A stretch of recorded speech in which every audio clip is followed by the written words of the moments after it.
10 March জাতীয় দুর্যোগ প্রস্তুতি দিবস 2025-এর প্রতিপাদ্য কি ছিল?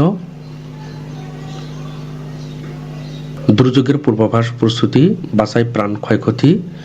10 মার্চ জাতীয় দুর্যোগ প্রস্তুতি দিবস 2025 এর প্রতিপাদ্য ছিল দুর্যোগের পূর্বাভাস প্রস্তুতি বাঁচায় প্রাণ ক্ষয়ক্ষতি। সিরিয়ার কুর্দিস্তানের সশস্ত্র সংগঠনটির নাম কি? Syrian Democratic forces.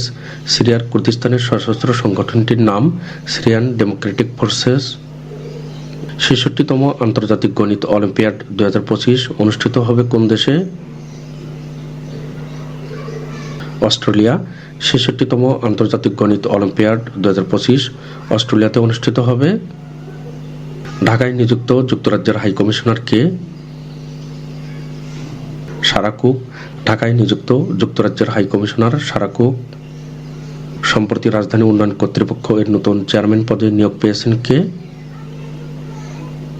রিয়াজুল ইসলাম। সম্প্রতি রাজধানী উন্নয়ন কর্তৃপক্ষ এর নতুন চেয়ারম্যান পদে নিয়োগ পেয়েছেন রিয়াজুল ইসলাম। বাংলাদেশ রেড ক্রিসেন্ট সোসাইটির নতুন চেয়ারম্যান পদে নিযুক্ত হয়েছেন কে? আজিজুল ইসলাম। বাংলাদেশ রেড ক্রিসেন্ট সোসাইটির নতুন চেয়ারম্যান পদে নিযুক্ত হয়েছেন আজিজুল ইসলাম।